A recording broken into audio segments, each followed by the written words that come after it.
Hello, mathematician. Today we are going to use everybody's favorite F word, factoring. So today we are going to take a look at factoring trinomials. So trinomials are things like this. So ax squared plus bx plus c, where of course a, b, and c are numbers. Today we're only going to take a look at the case when a is 1. So there's no value that's going to show up in front. It'll just be something like n squared. And we're going to take a look at the traditional method here. There's another video that you can check out with the box and diamond method for factoring. The prior knowledge that you need in order to factor trinomials is to be able to multiply two binomials. So that'd be like starting with what we have here at the bottom. And then also using the greatest common factor to factor binomials. So just those basic fundamentals of factoring. And today our goal is to be able to factor trinomials when a is 1. And by the end of the video, you'll be able to take a trinomial like this, n squared plus 3n minus 18, and then factor it to get the two binomials, the quantity n plus 6, and then multiplied by the quantity n minus 3. So this first one that we're taking a look at, we have n squared plus 8n plus 15. So we're wanting to get it as two binomials. Now we know from our work multiplying binomials that in order to get this n squared, the product of the first piece in both of those binomials is going to need to be n, because n times n is n squared. And then we also know from our work multiplying that this last piece, the plus 15, needs to be the product of the second term in each of these binomials. Now the thing is, oftentimes, whatever that number is, there's going to be more than one pair of numbers that has a product of 15. So I recommend that you just go ahead and start by listing those factors. So it'll be a 1 and a 15, or we could have a 3 and a 5. And then the way that we decide which one of those to use is by looking at that middle term. So here we have plus 8n. So we have to look at, since it's positive, we need two numbers that have a sum of 8. So the one that works for that is the 3 and the 5. Because we have a positive product and a positive sum, we're going to have n plus 3 and n plus 5. Now, of course, it doesn't matter. I could have put the n plus 5 first and then the n plus 3. But there we have it. That is n squared plus 8n plus 15 in factored form. So now let's take a look at the second example here. We have x squared minus 10x plus 24. So again, we're going to begin with the end in mind. So we're wanting to get it as two binomials multiplied together. In order to get x squared, we're going to need for the first piece to be an x for both of those, because x times x is x squared. And just like the previous one, we'll take a look at that last number, the 24. And so the product of those two spots that I just underlined with blue, that product needs to be 24.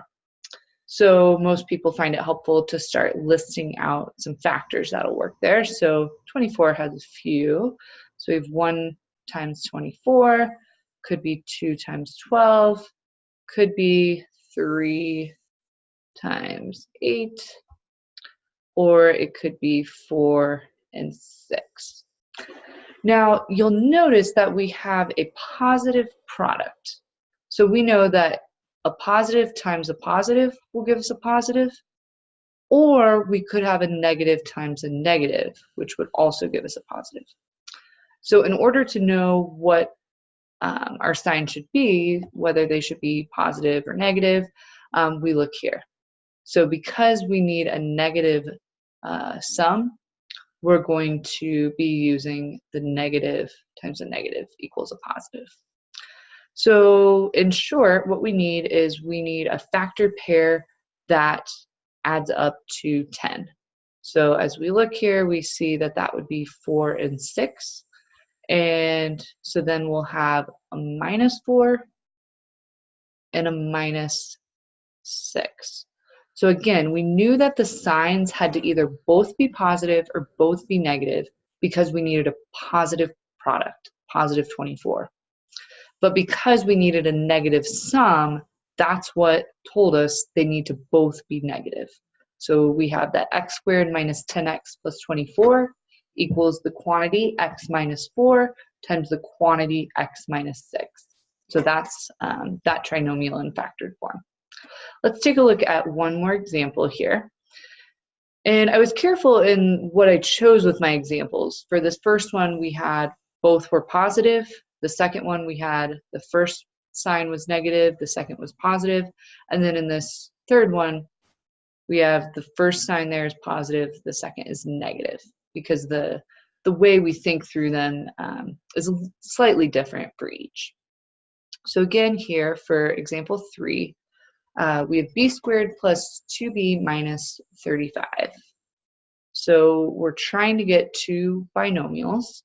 And since I need a product of b squared, we're going to need b times b. And then we also need for our two values to multiply to get negative 35. So those parts that I underlined in blue need to multiply to give 35, negative 35. So if we think of factor pairs, there's not too many here. So 1 times 35, and then 5 goes in 7 times. So because our product needs to be negative, that tells us that we're going to need a positive and a negative. And because it's b for both of these, it really doesn't matter whether I put the plus sign for the first binomial or the second. And then we need our sum of those two numbers to be positive 2. So essentially we want the difference between our factor pairs to be 2. So we see that 5 and 7 is going to give us that. And if we're thinking, okay, how do I know whether it should be plus 5 or minus 5, plus 7 or minus 7? What we're needing is a positive 2. So if I combined a positive 7 and a negative 5, I would get positive 2. So that's what we need. So we'll have a positive 7, a negative 5, and then if we wanted, we could easily check these, right? So you could just multiply them out. So b times b is b squared. B times negative 5 is negative 5b. 7 times b is 7b. And then 7 times negative 5 is negative 35. So again, this is just our check to make sure that we did it right. And sure enough, when we simplify it, we get b squared plus 2b minus 35. And we're right back to what we started with, which is what we want. So with factoring these, do keep in mind you can always go back and check your work by multiplying them to see what we get. And then it should also be noted that not every trinomial is factorable.